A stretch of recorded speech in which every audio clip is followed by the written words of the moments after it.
এই ছাত্র সংসদ নির্বাচনগুলো দীর্ঘদিন পরে শুধু ঢাকা বিশ্ববিদ্যালয়ের মাঝখানে নির্বাচনের হালকা একটা ঝলক দেখেছিল 19 সালে।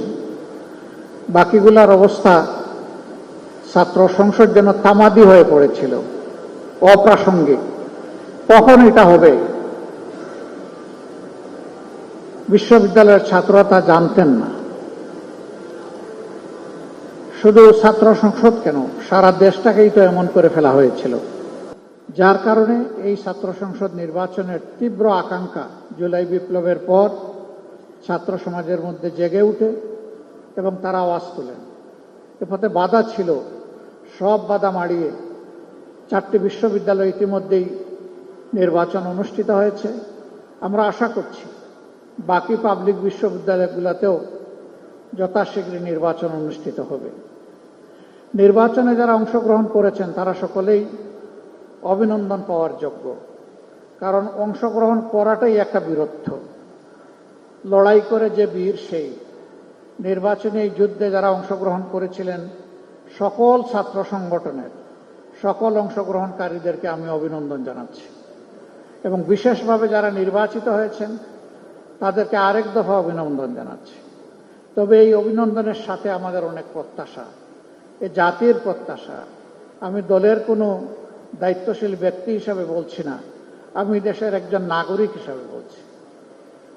এই বিশ্ববিদ্যালয়গুলোতে যারা লেখাপড়া করেন মেধার দিক থেকে তারাই এগিয়ে, সেই মেধাবীদের কাছে জাতির পাওনা আছে। সেই পাওনাটুকু তারা দেবেন, এটা আমরা আশা করি।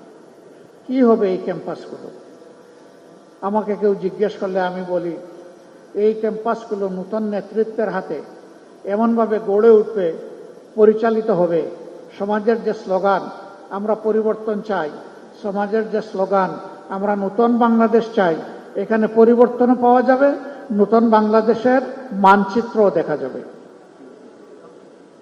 কাজে এই ছাত্র প্রতিনিধি বন্ধু এবং বোনেরা, এটা মনে করার কোনো কারণ নেই যে শুধু ক্যাম্পাসের মধ্যেই দায়িত্ব সীমাবদ্ধ, বরঞ্চ গোটা জাতির স্বপ্ন সারথি।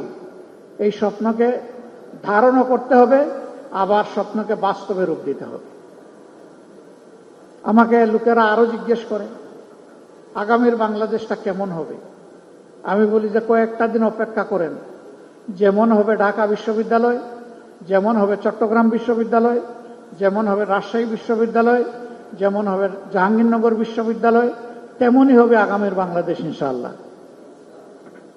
তাহলে বুঝতেই পারছেন আপনাদের উপরে দায়িত্ব কত ভারী।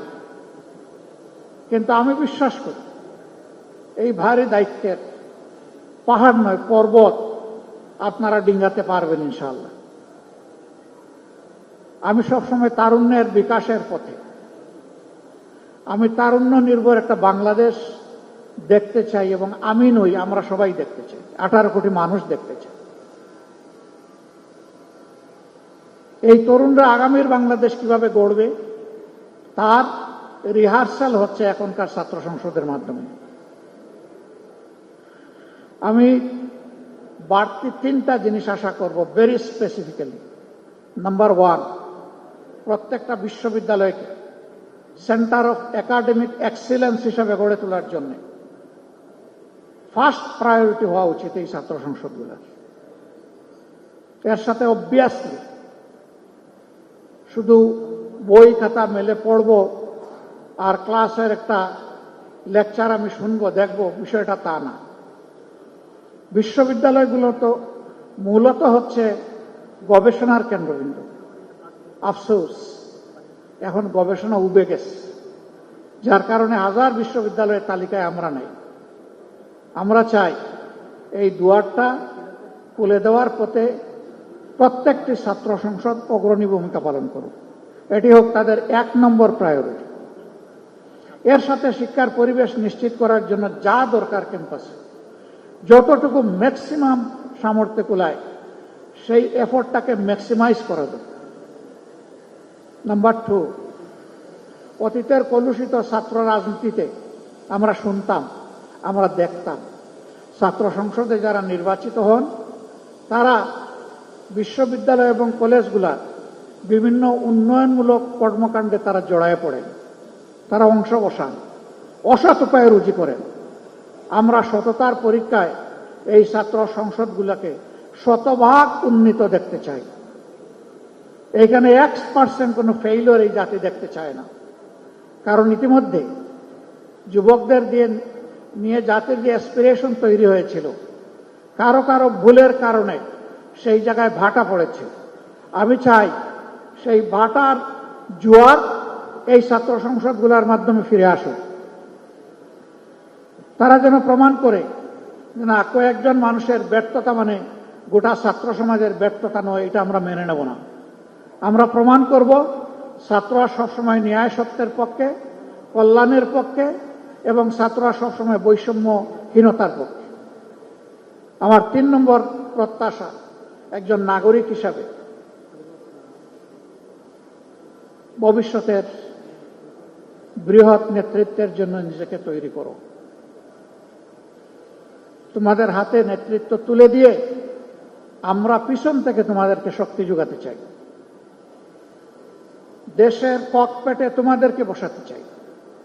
তোমরা ককপিটে বসে দেশ পরিচালনা করবা, পিছন থেকে আমরা তোমাদের জন্য দোয়া করব, শক্তি যোগাবো।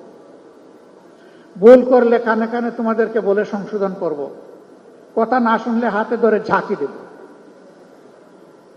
যদি তাও না শুনো তাহলে সম্মানের এই আসন থেকে জাতিকে সাথে নিয়ে তোমাদেরকে সরাই দেব, এখানে রাখবো না।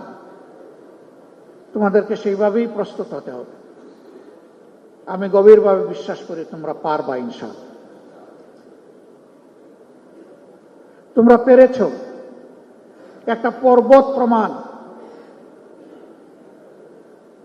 একটা হস্তিকে তোমরা এই সমাজ থেকে তাড়াতে পেরেছ। তোমাদের নেতৃত্বেই সেটা সফল হয়েছে।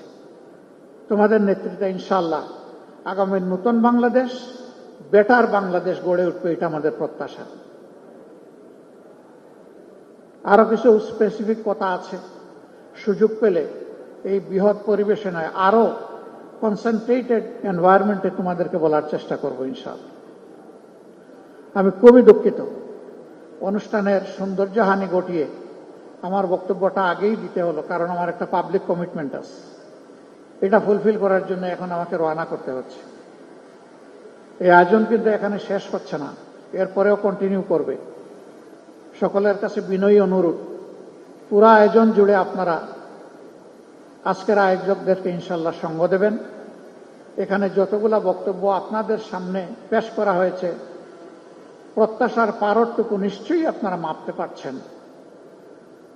আল্লাহ তাআলা এটা উপলব্ধি করে নিজেদের কর্ম বুঝে নিয়ে সেই কাজ দিয়ে জাতিকে আশাবাদী করে তোলার উদাত্ত আহ্বান জানিয়ে আমাকে এখানে দাওয়াত দেওয়ার জন্য ইসলামী ছাত্র শিবিরকে বিশেষভাবে অভিনন্দন জানিয়ে আবারও সকলের কল্যাণ কামনা করে আমার বক্তব্য এখানেই শেষ করছি।